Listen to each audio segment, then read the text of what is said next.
자, 오늘 말씀의 제목을 다 같이 말해 봅시다. 시작. 두 금송아지를 만든 여로보암. 자, 오늘 우리가 12장 하반절 25절부터 33절까지의 이제 말씀은 이 여로보암이 이제 북이스라엘의 왕으로 등극하는 그런 순간입니다. 북쪽은 북이스라엘의 왕으로 이 여로보암이 다스리게 되고요. 남쪽은 르호보암이 다스리게 되고, 그래서 솔로몬 사후에 드디어 이 이스라엘이 두 개의 나라로 쪼개지는 그런 상황이 오늘 연출되고 있습니다. 오늘 12장 25절을 한번 봅니다. 한번 떼어보세요. 12장 25절 다 같이 시작. 여로보암이 에브라임 산지에 세겜을 건축하고 거기서 살며 또 거기서 나가서 버노엘을 건축하고, 자 여기 세겜을 수도로 삼았다 이 말이죠. 세겜을 한번 떼어보세요. 세겜이 어딘지 한번 봅시다. 세겜을 한번 그림을 한번 떼어보세요. 지도를 한번 봐야 돼요. 자 여기 보입니까? 여기에 보니까 그러니까 세겜 바로 위에가 그 사마리아입니다. 사마리아는 갈릴리와 저 사해 바다의 그 중간 정도 있고, 세겜은 사실은 저 지도보다는 약간 아래쪽에 있어요. 여기 조금 더 올라갔네. 세겜이 조금 아래쪽에 있다. 예루살렘에서 세겜 아래쪽에 조금 더 내려와야 되는데 지도가 조금 위로 올라갔어요. 저기를 북쪽에 수도로 삼았다 이렇게 이야기를 합니다. 그리고 또 보니까 뭐라고 돼 있죠? 또 거기서 나가서 버누엘을 건축했다. 버느엘을 건축했다 했는데 그 버느엘이 어딘지 한번 보세요. 여러분 버느엘이 요단강 오른편에 있죠? 저기가 버느엘입니다. 저기가 버느엘 하니까 생각나는 게 없나요? 버니엘이라고, 저게 버느엘이라고 하는 겁니다. 야곱이 야복강에서 내가 하나님의 얼굴을 봤다 해가지고 했던 지역이 저 버느엘, 저기가 버니엘이에요. 버니엘. 야복강 근처에. 왜 그러면 저기에 버느엘을 건축했다 이 말이 무슨 말이냐면, 세겜을 수도로 삼고 버느엘이 수도로 삼고 보니까 오른쪽이 취약해. 왼쪽은 지중해라는 바다가 있으니까 아무래도 적으로부터 위협도 덜하고 유럽에서 와야 되니까 덜한데, 오른쪽은 항상 동방에 있는 모든 그 강대국들이 동방 쪽에 다 있잖아요. 이렇게 쳐 들어오면 그냥 방패막이가 없어. 그래서 오른쪽에 그쪽에 성을 쌓았다는 이야기입니다. 취약한 곳에 성을 쌓았다. 나름대로 이제 그 세겜을 수도로 삼고 적으로부터 방어할 수 있는 그런 방어 체계를 갖추어 갔다 이렇게 이야기를 하고 있습니다. 이야기를 하고 있는데, 자 그러면 오늘 이 제목이 두 금송아지를 만든 여로보암 아닙니까?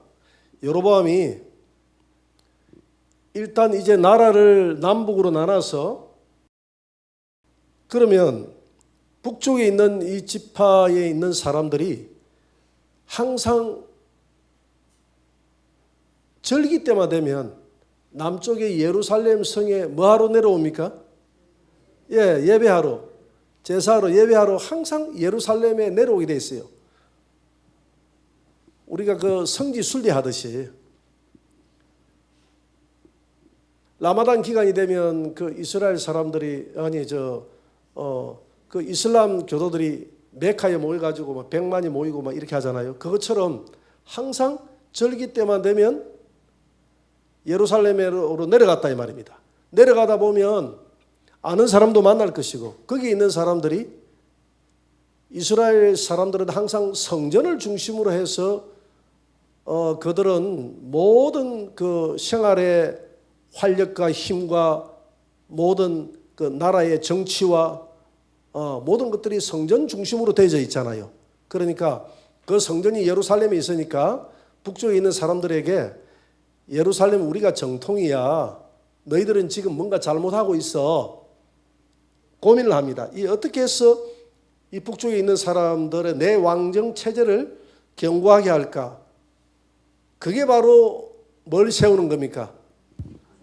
금송아지를 세우는 겁니다. 그게 바로 금송아지를 세우는 거예요. 금송아지를 어디다 세우느냐? 남쪽에 여기가 예루살렘 아닙니까? 여기가 세겜이에요. 세겜인데 나라가 어떻게 갈라져 있냐면 이렇게 갈라져 있어요. 이렇게 세겜 밑에 여기가 있는 데가 여기가 베델이거든요. 베델. 여기가 베델. 야곱이 돌베개했던 장소 베델. 베델이 바로 남쪽의 경계선상에 있는 도시입니다.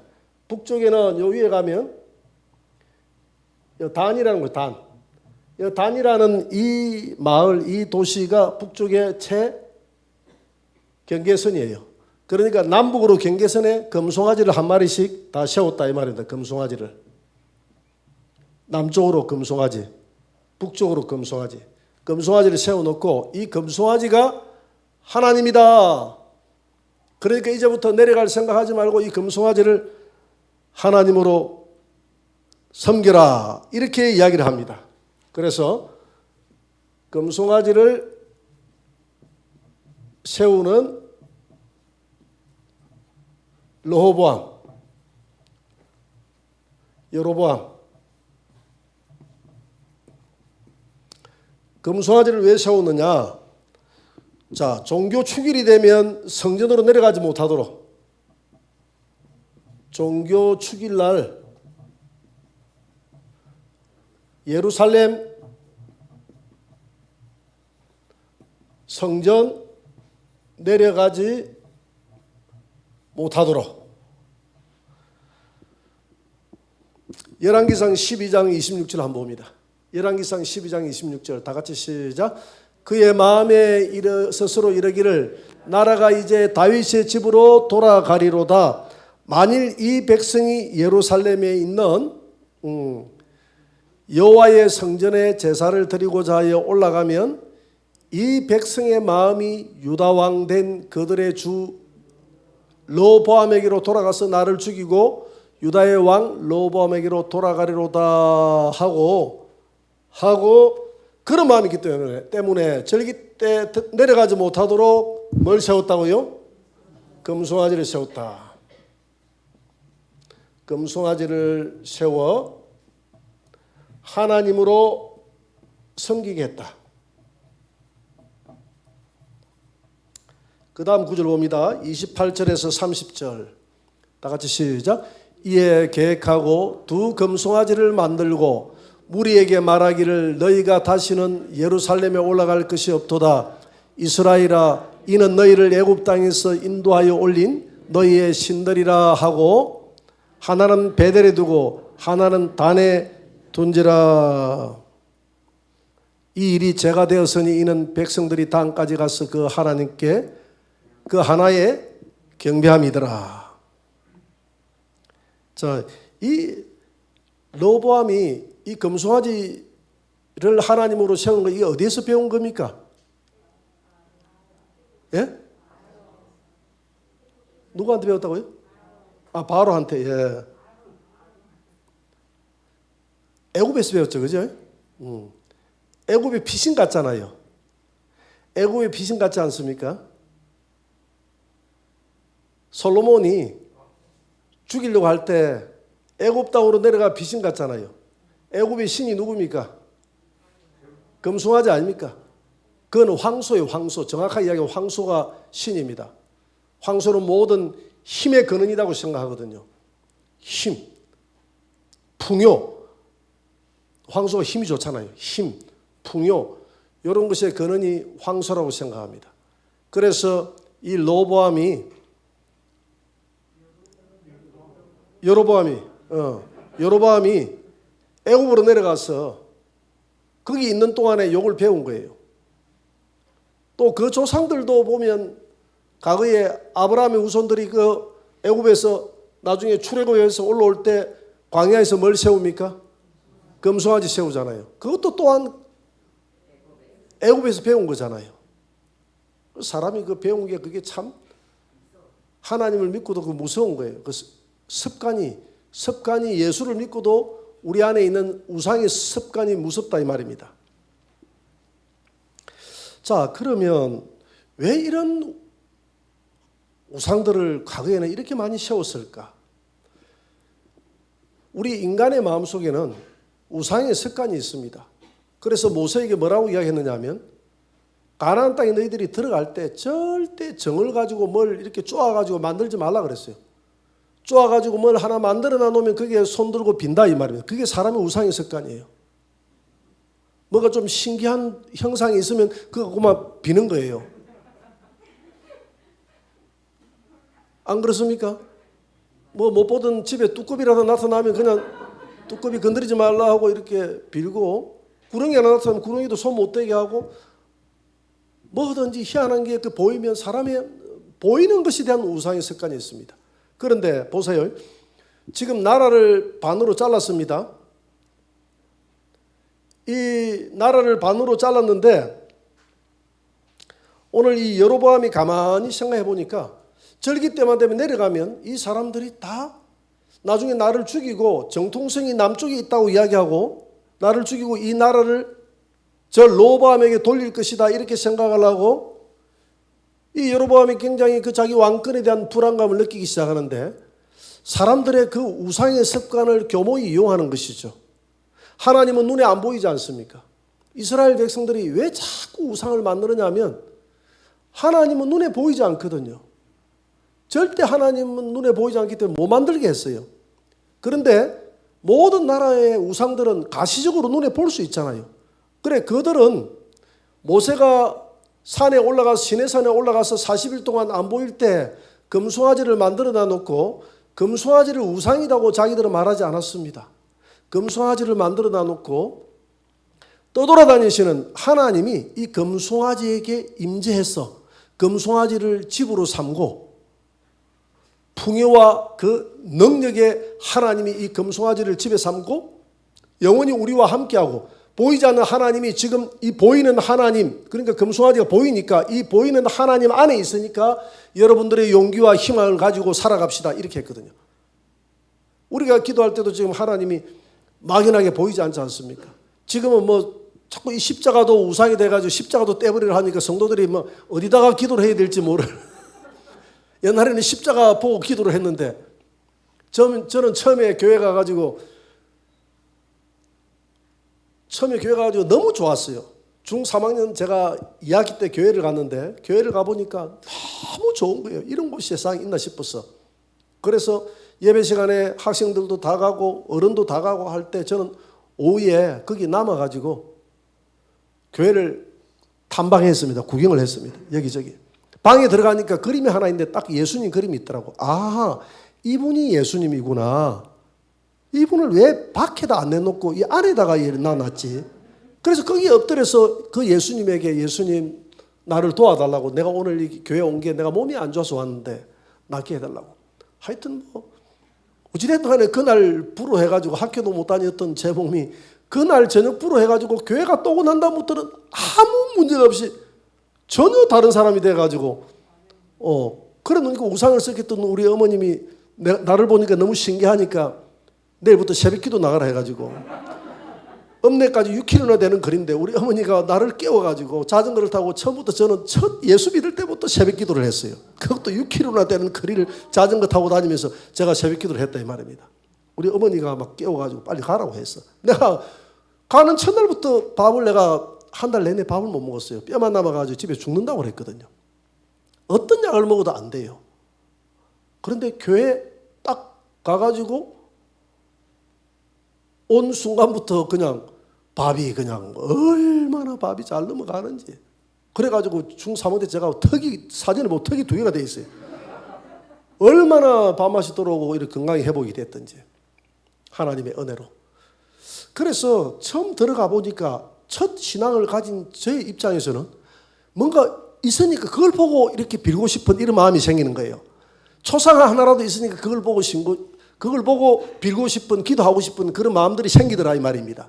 그러니까 이게 뭐냐면 어느 순간인가 내가 자라면서부터 내 안에도 우상의 습관이 내 안에 있었다 이 말이죠. 사람에게는 이런 게 있기 때문에 우리 하나님이 가나안 땅에 들어가면 정 하나도 데이지 말라고 이야기하잖아요. 정 하나도 되지 마. 그래가지고 기념비를 세울 때 거기에다가 세워놔 놓고 회치를 해가지고 거기다가 회치를 파가지고 세우라고 글을 쓰라고 그랬지 않습니까? 뭔가 이렇게 쪼으면 또 그거 보고 섬길까 봤어. 그래서 이 여로보암은 이 우상의 습관을 잘 이용하는 것이죠. 이용해가지고 이제 더 이상 내려갈 필요가 없다. 너희들에게 그동안 보이지 않는 하나님을 믿는다고 얼마나 고생했느냐. 이제는 그 하나님이 우리는 보이는 하나님으로 섬기자. 그렇게 해서 금송아지를 단과 베델에, 여기 베델, 남쪽에 베델, 북쪽에 단 해가지고 남북으로 그 경계선상에 하나 세워. 그 한번 금송아지 한번 떼어보세요. 금송아지 그 그림 한번 떼어보세요.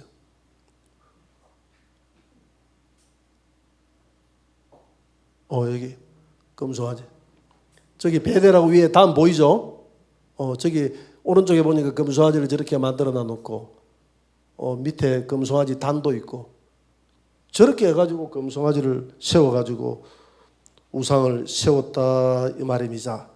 그래서 이스라엘 백성들은 이 보이지 않는 하나님이 저 금송아지 안에 들어가서 집을 삼고 뭔가 보이는 그런 하나님이 집이 없기 때문에 떠돌아다니시는데 떠돌아다니시는 하나님 여기 좋은 금으로 만든 집이 있으니까 여기 와서 편안히 안식하시옵소서 이런 마음으로 금으로 세웠다 이 말이에요. 우리 하나님이 금을 좋아하는 줄 알고 사람이 금을 좋아하니까 우리 하나님도 금을 좋아하는 줄 알고 금 속에 들어가서 금집에 들어가서 계십시오 이렇게 했다 이 말입니다. 좀 그럴듯하잖아요, 그죠? 이전에는 하나님을 잘 몰랐으니까 그렇게 했고 우리 인간의 입장에서도 막연하게 보이지 않는 하나님보다는 그 금송아지 안에 거주하는 하나님이 그 안에 있다라고 생각하고 금송아지를 향해서 빌면 훨씬 더 뭔가 가시적으로 유익할 것 같은 뭔가 도와줄 것 같은 그런 느낌이 들잖아요. 그래서 사람은 어떻게 해서든지 금으로 만들어야 돼. 금으로 못 만들면 금칠이라도 해놔야 돼요. 여러분 여기 석임에 들어오다 보면 그 중앙교회 뒤에 절간 있잖아요. 그 뒤에 보면 전부 다 금칠 해놨잖아요, 그죠? 그 뭐가 칠을 해놨는데 그 사람들 속이는 거 금 아닙니다, 그거. 그 금칠 해놔요, 금칠. 우상을 크게 만드는 데다가 금칠 해놓으니까 뭔가 그 안에 있는 것 같거든. 석가모니가 그 안에 있는 것 같거든.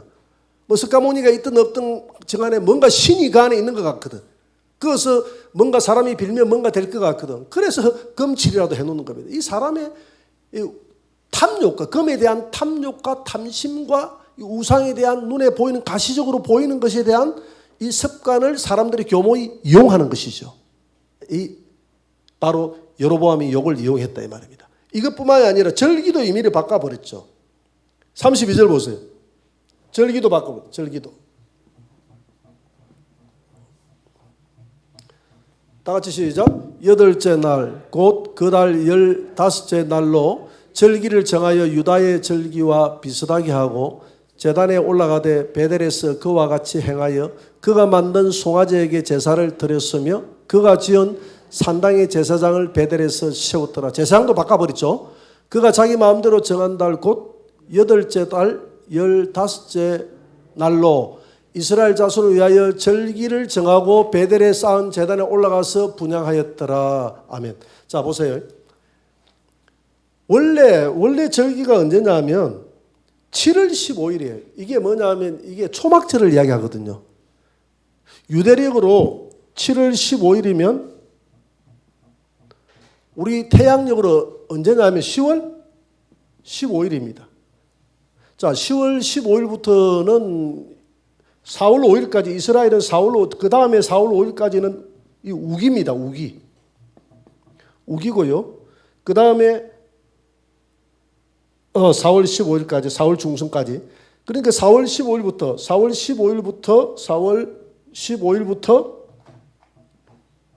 10월 7월 15일까지 태양력을 이야기하죠. 태양력. 태양력으로 4월 15일부터 10월 15일까지는 이게 무슨 기다고요? 건기입니다. 자, 우리는 4월 15일부터 10월 15일까지 비가 많이 오죠. 이스라엘은 이때 비가 안 와요. 우리하고 정반대입니다. 그러고 이스라엘은 10월 15일이 돼 이후가 되면 비가 막 내립니다. 그걸 이른비다 그래요. 비가 오면 모를 심습니다. 그 사람은 모를 심고요. 겨울에 비가 와요. 겨울에 비가 많이 오면 봄 되면 타작을 합니다. 4월달. 그러니까 지금 4월 15일 10월 15일 날은 7월 15일은 우리 이거는 유대력이고요. 유대 달력이고 우리 태양력으로는 10월 15일을 나타내거든요. 요때는 봄부터 그러니까 4월 달부터 10월 중순까지는 무슨 기다 그랬죠? 건기기 때문에 그때는 벼가 많이 나오지 않고 과일이 나옵니다. 과일. 이스라엘 나라는 건기에는 비가 안 오기 때문에 밤에 이슬이 와요. 그리고 과일이 무화과라든지 이런 모든 감람나무라든지 감람류라든지 이런 것들이 새벽 이슬을 먹고 자랍니다. 그래서 그 시편이라든지 이런 데 읽어보면 이 새벽 이슬 같은 주님의 은혜, 그 사람들의 이슬이 얼마나 소중한 하나님의 은혜인지 몰라요. 밤에 그 이슬이 없으면 이런 것들이 못 자라거든요. 밤에 이슬 먹고 다 자라거든. 그래 이슬을 하나님의 은혜라고 이렇게 표현합니다. 그래서 10월 15일이 되면 7월 15일이 우리 태양력으로 10월 15일이거든요. 이때 되면 이제 모든 과일을 다 추수하는 날이에요. 전부 추수해가지고 뭘 하느냐 하면 그들은 이 마지막 절기, 무슨 절기를 지킵니까? 그 해의 마지막 절기거든요. 초막절. 초막절은 모든 과일을 추수해가지고 하나님 앞에 감사함으로 일주일 동안 절기고 8일째까지 절기는 절기가 바로 초막절이에요. 초막절. 그래서 우리가 성경에서 초막절은 마지막 절기이기 때문에 무슨 왕국을 예표한다 그랬죠? 천연왕국. 천연왕국에는 여기 초막절의 절기를 지키려고 하면 자기 집안에 좋은 과일을 가지고 성전에 가져가는 사람이라야 초막절을 지킬 수가 있어요. 그러면 우리가 천연왕국에서 이 천연왕국은 천년 동안 왕으로 누리자는 나라 아닙니까? 그죠? 지난번 우리 창세기 배웠죠? 왕으로서 노는 게 아니라 주님과 함께 누리고 다스리는 왕권을 가지고 다스린다 했잖아요. 어떤 사람이 다스리냐? 뭐가 있는 사람? 열매가 있는 사람, 과일. 과일이 없으면 이 초막절에 못 들어갑니다. 과일 열매를 가지고 하나님 앞에 바치는 사람은 초막절을 같이 지킬 수가 있어요. 우리 열매가 있는 사람이어야 되는데. 그래서 이걸 7월 15일 날 드리는 게 맞아요. 그런데 이걸 8월 15일로 한 달 뒤로 밀어버립니다. 왜냐하면 이거는 아무 생각 없이 밀한 게 아니에요. 여로보암 나름대로 남쪽은 과일이 좀 빨리 익어요. 그런데 북쪽은 날씨가 좀 춥기 때문에 절정기가 한 달 뒤에요. 조금 한 달까지는 아니더라도 자했던 간에 7월 15일은 아니야. 7월 말이나 한 8월 초가 돼야 과일이 익어요. 그래서 자기 생각에 한 달 뒤로 하면 되겠다 싶어서 하나님이 제정한 절기를 자기가 임의대로 바꿉니다. 바꿔서 자기 나름대로 논리를 가지고 바꾸는 거예요. 그렇잖아요. 우리도 그렇잖아요. 우리가 그 벚꽃 같은 경우도 이 남쪽에 보다는 저 북쪽에 올라가면 한 2주 정도 서울 같은 늦게 피잖아요. 사과도 마찬가지죠. 사과 같은 경우는 여기는 좀 빨리 나오고 저 북쪽에는 좀 늦게 나오고 그러잖아요. 늦게 있고. 그것처럼 여기도 과일이 그리 돼 있거든. 그러니까 이런저런 연유로 인해 가지고 자기 나름대로 이제 이 절기도 바꾸고 그렇게 절기를 현실성 있게 바꾸는 것이죠. 절기도 바꾸고 하나님도 바꾸고 이렇게 해가지고 자기 나름대로 머리를 비상하게 쓰는 겁니다. 써가지고 어떻게 해서든지 이 백성들을 저 남쪽 로보암에게 뺏기지 않고 자기 북쪽에 맞는 그 종교를 개량화하는 거예요. 하나님의 종교를 법을 바꾸는 거예요. 이게 그러니까 항상 우리가 이 지금 열왕기상 뒤를 읽어 나가다 보면 여로보암의 죄다 그러거든요. 여로보암의 죄. 이 여로보암이 법을 변개하고 우상을 섬겼다 만들었던 죄. 이 죄가 누구의 모형이냐면 나중에 이 말세 누구의 모형입니까? 무슨 그리스도의 모형입니까? 적 그리스도는 때와 법을 변개한다 그랬잖아요. 다니엘서 7장 27절에 보니까 다니엘서 7장 27절에 보니까 적 그리스도는 이 짐승은 때와 법을 변개하고 이는 때와 법을 변개한다 그랬거든요. 때와 법을 변개하고 9장 27절에 보니까 때와 법을 변개하고 거기에다가 우상을 세운다 그랬잖아요.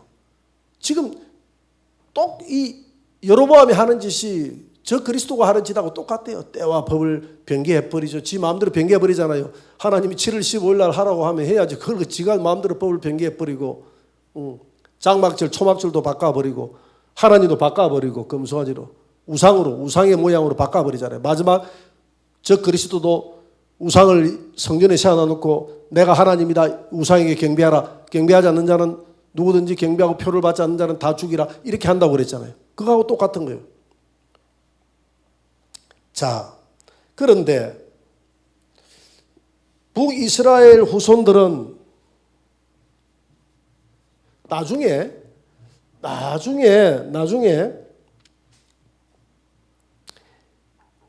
이 세겜이 지금 수도 아닙니까? 세겜이 수도인데 나중에 이 북쪽에 있는 나라가 다 망하잖아요. 그죠? 다 망하고 나중에 이 수도가 오므리 왕 때 사마리아로 옮겨갑니다. 사마리아로. 어디로 옮겨간다고요? 사마리아로 옮겨갑니다. 이스라엘 오므리 왕 때, 북쪽의 오므리 왕 때 사마리아로 옮겨갑니다. 자, 세겜 바로 위에가 사마리아입니다. 사마리아로 옮겨가는데 이 왕들이 생각할 때 세겜하고 여기 베델하고 단에 있는 이 금송아지가 하나님이다라고 하기에는 충분합니까? 부족합니까? 예? 부족하죠. 사람들이 생각할 때 저건 아닌데 북쪽에도 여러 그 선지자들이 나올 것 아닙니까? 그래도 북쪽도 나름대로 정통성을 세우려고 하면 이 베델이 이 단 여기에 우상을 세워가지고 이게 하나님이다 하고 여기에 옛날부터 하나님을 섬겼다 이렇게 말할 수는 없잖아요. 그죠? 그래서 사마리아 바로 옆에 세겜 바로 위에 보면 이 거리심산이라는 산이 있습니다. 무슨 산이요? 거리심산에 성전을 세웁니다. 거리심산에. 그래서 그들은 북쪽에서는 이 거리심산이 어떤 역사적인 의미를 가지고 있느냐 하면 거리심산이 아브라함이 이삭을 바쳤던 장소를 거리심산이다 이렇게 자기들은 생각을 합니다. 그게 거리심산이 아닙니다. 아닌데 자기들은 오해를 하는 것이죠. 아브라함이 이삭을 바쳤던 장소가 무슨 산이라고 생각을 한다고요? 거리심산이다 이렇게 이야기하고 또 아브라함이 멜기세덱을 만났던 장소를 거리심산이다 이렇게 이 사마리아 거리심산 앞에서 만났다라고 이렇게 생각을 합니다.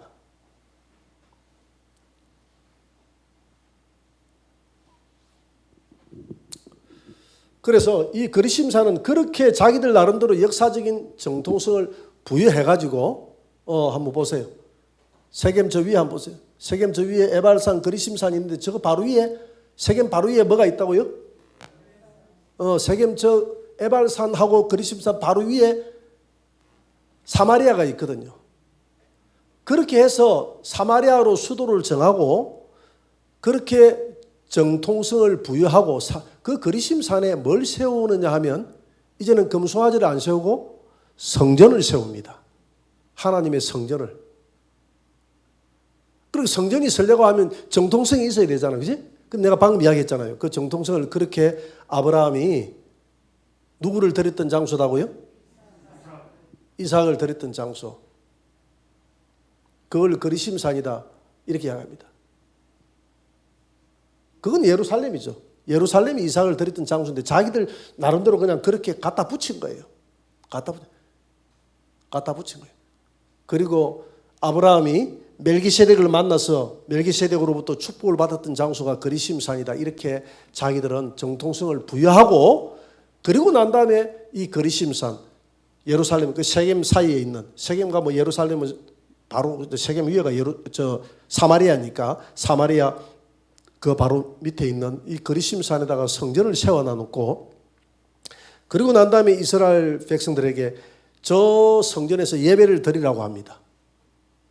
예배를 드리니까 사람들이 처음에 생각할 때 예배는 예루살렘에서 드려야 되는데 라고 생각하면서도 자꾸 더 정통성이 여기 더 있다 이렇게 이야기하니까 그걸 사람들은 세뇌가 되는 거예요. 자꾸 정통성을 거기 부여하니까 세뇌가 되는 거예요. 신천지 성도들이 자꾸 그 이만희 청계산에 하나님이 청계산에 거기에 예수님이 재림을 해서 거기에 14만 4천이 들어갈 수 있는 그런 천연왕국의 본부가 그 청계산에 선다 하잖아요. 그 청계산이 그 개자가 신의 개자 해가지고 신의 산에 하나님이 임했던 그 실상이 청계산이다 이렇게 해석을 하거든요. 자꾸 그렇게 주입을 시키니까 처음에는 청계산 볼품도 없잖아요. 그죠?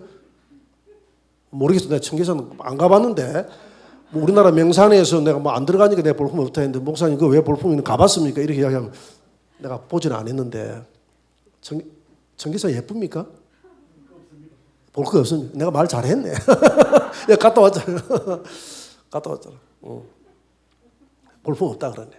크게. 하긴 볼품 없지는 않겠죠. 모든 산은 아름다운데 우리가 생각하는 금강산이나 설악산이나 이런 계룡산이나 이런 거에 비해서는 좀 볼품이 없죠. 근데 거기에 자꾸 세뇌를 시키니까 거기가 성지처럼 돼버렸다 이 말입니다. 성지처럼 돼버렸어요. 청도도 별로 볼 거 없잖아, 그죠? 그게 이만희 청도 나고서 지금 그들은 성지 순례하면 예루살렘 안 가고 청도로 갑니다. 청도 거기가 성지 순례에 자기들.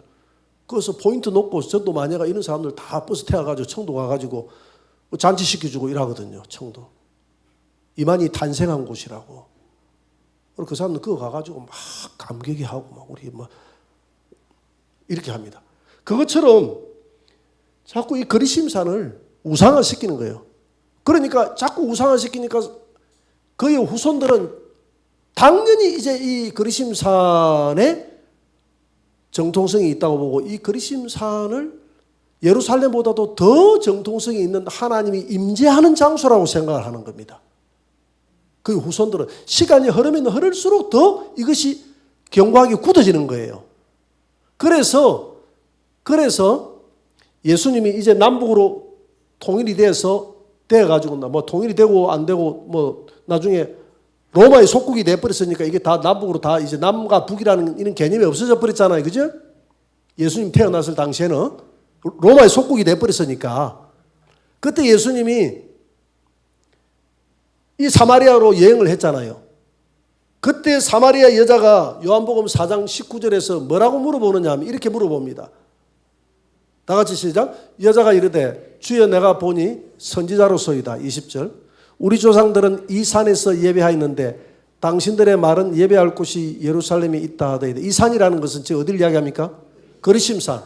우리 조상들은 그리심산에서 예배했고 그리심산에 하나님이 있다고 우리는 믿어왔는데 어찌 이상하게도 당신들은 예루살렘에 자꾸 예배해야 된다고 이야기하는데 그 다음 구절 한번 보세요. 그 다음 구절 20절 이렇게 이야기하니까 예수님이 뭐라고 했냐면 예수께서 이르시되 여자여 내 말을 믿어라. 이 산에서도 말고 예루살렘에서도 말고 너희가 아버지께 예배할 때가 이르리라. 너희는 알지 못하는 것을 전혀 알지도 못하고 예배하는 거예요. 지금 우리는 아는 것을 예배하노니 이는 구원이 유대인에게서 남이라. 그러면서 아버지께 참되게 예배하는 자들은 어떻게 예배하라고요? 영과 진리로 예배할 때가 오라니 곧 이때라. 아버지께서는 자기에게 이렇게 예배하는 자들을 찾으시느니라. 이 말은 무슨 말이냐면 너희들은 지금 이 사마리아 여자가 뭐라 하니 우리 조상들 때부터 그리심산에 하나님이 있다 해서 우리는 그리심산에 하나님이 임재하는 줄 알고 그리심산에서 예배를 드려왔습니다. 그런데 희한하게도 예루살렘에 사는 당신이 지금 살고 있는 그 유다 사람들은 예루살렘에서 하나님이 예루살렘 성전에 하나님이 있다 하면서 예루살렘 성전에서 예배드려야 하나님이 받으신다고 이야기하는데 도대체 당신 가만 보니까 선지자 같는데 그리심산에 하나님이 있습니까? 예루살렘에 하나님이 있습니까? 그리심산에서 예배 드리는 거 하나님이 받으십니까? 예루살렘에서 예배 드리는 것을 하나님이 받으십니까? 이렇게 물어보니까 예수님이 답변이 뭐냐 하면 그리심산에서도 말고 이 산에서도 말고 예루살렘에서도 말라. 이 말은 장소가 중요한 것이 아니다. 하나님은 어떤 한 장소에 있는 하나님이 아니라 이 만물 속에 계신 분이 하나님이시다. 그렇기 때문에 예배라는 것은 장소의 개념이 아니라 네가 이 장소에서 예배해야 하나님이 받는다. 그리심산에서 예배해야 하나님이 받는다는 것이 아니라 예배는 어느 장소에서 예배를 드리든지 신령과 하나님의 성령과 진정으로, 진정이라고 해서 진리 대신 예수 그리스도의 이름으로 예배하는 그곳에서 그 예배를 하나님이 받으신다. 할렐루야. 예배는 어느 곳이든지 예수 그리스도의 이름으로, 할렐루야, 예수 그리스도의 이름으로 하나님 앞에 예배드리되 그곳에 하나님의 성령의 임재가 있을 때 그 이름 위에 예수 그리스도의 말씀과 그 이름 위에 성령의 임재가 있는 그 예배를 하나님이 받으신다. 할렐루야. 그래서 우리가 예배는 오늘 너무 장소의 문제가, 이 장소가 너무 우상화돼서도 안 된다는 것이죠. 장소가. 저는 군에 있을 때 예배 드릴 장소가 없어요. 제가 이제 직업 군인으로 생활을 했기 때문에 목사님 맨날 군대 이야기만 한다는데 제가 사회 경험이 없어요. 사회생활을 한 번도 안 해봤습니다. 대학교 졸업하자마자 군대만 생활했어요. 그러다 보니까 이해를 하세요. 그거밖에 아는 게 없으니까. 그 군대는 훈련을 받다 보면 예배당이 없어. 주일날에도 어떤 때는 군장을 메고 가야 돼. 대부분 이제 주일날은 조금 이제 휴식을 취하긴 합니다. 그때는 이제 병사들을 불러가지고 어떤 그 언덕이라든지 이런 데 모이라고 그래요. 그러면 거기에서 찬송하고 예배합니다. 그 예배당이 없는데 건물이 없어요. 그렇지만 그 예배를 하나님이 받으신다. 왜? 거기에 그 장소가 예배당이 돼 말입니다. 왜? 내가 우리 병사들이 주 예수 그리스도의 진정 이름으로 모였고 그곳에 예수의 이름으로 우리가 예배하고 기도하면 성령의 임재가 있는 줄 믿습니다. 그러면 그 예배를 하나님이 받으시는 거예요. 어떤 때는 그렇게 예배를 못 드릴 때도 있어요. 주일날 그냥 군장을 메고 뭐 100km, 200km 행군하면 또 걸어가야 돼. 갈 때가 있어요. 그러면 스톱, 제 예배 드리고 갈랍니다. 이렇게 할 수 없잖아요. 가야 되잖아. 그러면 걸어가면서 예배를 드립니다. 찬송을 하고. 찬송을 하고. 주 하나님 지으신 모든 세계, 하나님, 저 산을 쳐다보니까 참 우리 하나님이 잘 지으셨네요. 하나님 놀라우십니다. 근데 지금 제가 온전히 예배 드릴 만큼 그렇게 지금 마음의 여유가 없네요. 너무 힘드네요. 좀 쉬고 싶네요, 하나님. 땀도 나고 너무 힘듭니다. 지금 이게 예배예요. 할렐루야. 이 하나님과 대화하는 거 아닙니까? 내가 걸어가면서 주 예수의 이름으로 그렇게 대화하면서 때로는 걸어가도 그 예배 하나님이 받으십니까? 안 받으십니까? 받으십니다. 할렐루야. 지금 이걸 이야기하는 꼭 예배라는 것이 예루살렘 성전에서 그리심산에서 이 장소의 문제가 아니라 예배는 신령과 진정으로 드리는 문제다. 할렐루야. 신령과 진정으로 하나님 앞에 예배 드릴 때가 하나님 받으신 줄 믿습니다.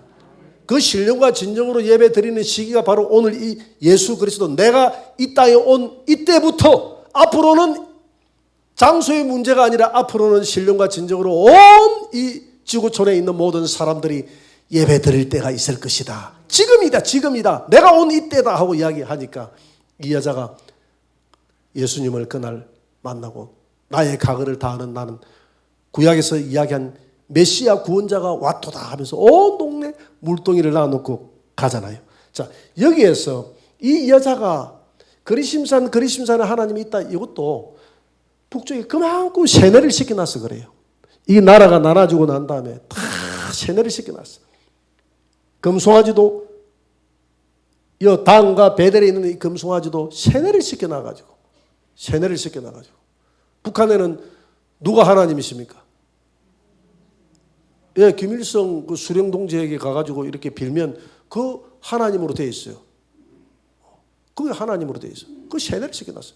내가 그 100일 여단에 근무할 때 북한하고 300m 제일 가까운 데가 있어요. 거기에 방송으로 하는 데가 있거든. 내가 직접 방송을 잡지는 못해요. 심리전을 하는 병사들이 있습니다. 이 심리전을 하는 병사들은 특별히 뽑습니다. 머리도 좋고 또 학교도 괜찮은 뭐 신학대학교나 또 명문대학교 이렇게 나온 애들을 다 테스트해가지고 거기에 집어넣어요. 저 북한에서도 아주 머리 좋고 군생활을 오래 한 사람 집어넣어요. 그런데 내가 물어보래. 너 군생활 얼마나 했는지 물어보니까 김강민이라는 친구가 자주 나오더라고요. 자기는 군생활 8년 하고 있다고, 8년째라고 이야기하더라고. 그렇게 대화를 하는데, 그래서 내가 너 빨리 한마디 질문해봐라. 저기 저 북한에 교회 있는지 물어봐라. 군부대 교회 있는지 물어봐라. 그리고 군부대는 교회가 자기들이 없대요. 비교적 좀 정직하게 이야기를 합니다. 그 개성에는 가정교회가 있는데 우리 누나가 그 폭 빠져가지고 잘 열심히 다닌다고 이런 이야기도 하고요. 그러면서 그 복음을 이야기해. 자기가 예수를 믿는 거 좋지. 예수가 마리아에게서 거기는 동정녀로 태어났다고 그러지 않니? 헤로드 왕에게 막 죽이려고 해가지고 저 애굽으로 피신을 해가지고 나중에 올라와서 목수의 아들로서 자라가지고 나사렛에서 자라. 이거 막 환하게 알아요. 다다다다 해가지고 그렇게 다 설명해 놓고 난 다음에 그 뭐 신앙을 가지는 것은 좋지. 그렇지만 우리가 군대에서 교회가 없는 이유가 교회가 있어야 될 필요성을 우리는 못 느끼고 있어. 왜냐하면 우리는 수령동지께서 우리에게 쌀을 주고 우리 김일성 수령동지와 김정일 장군님께서 우리에게 쌀도 주고 먹을 것도 주고 하는데 우리가 뭐가 부족했어? 예수를 믿는다고 쌀이 나오나 그게 뭐가 나오나? 이렇게 마무리를 항상 그렇게 지어요. 이 친구들은. 마무리를. 벌써 그들은 머릿속에 누가 하나님이 되어 있습니까? 김일성 장군이 머릿속에 하나님으로. 김일성과 김정일 장군. 내가 뭐라 했는데? 김일성과 김일성 장군 이랬나? 틀린 말은 아닌데. 그렇게 하나님으로 주체 사상이 지금 세계 10대 종교 중에 하나 지금 들어가 있습니다. 주체 사상이 종교다 해도요. 종교. 북한에는. 이것처럼 그래서 이 지금 열왕기상 뒤에 나오면 여로보암의 죄, 여로보암의 죄를 계속 답습하더라. 여로보암의 죄, 여로보암 이렇게 있잖아요. 여로보암이 죄를 지을 수 있는 근원을 만들었다 이 말입니다. 금송아지를 만들고 여로보암이 나라를 해가지고 나중에 여로보암 때문에 그리심산 여기에도 성전을 짓게 되는 이런 죄악을 하나님 앞에 범하게 됩니다. 자, 그래서 오늘 우리 안에 정말 이런 우상들이 없는지 오늘 우리 안에 오늘 이 시대가 우리가 황금 만능 시대라고 하는데 우리 안에 예수님보다 더 좋아하는 더 우리가 섬기는 더 의지하는 뭔가가 내 안에 있다면 그것이 우리 안에 우상이 될 수가 있어요. 그러니까 그런 것들이 있다면 우리가 이 시간 내려놓고 하나님 우리 안에 모든 우상들이 다 사라지고 예수 그리스도만이 우리의 전부가 되게 하여 주옵소서. 기도하는 저와 여러분들이 되시기를 주의 이름으로 축원합니다.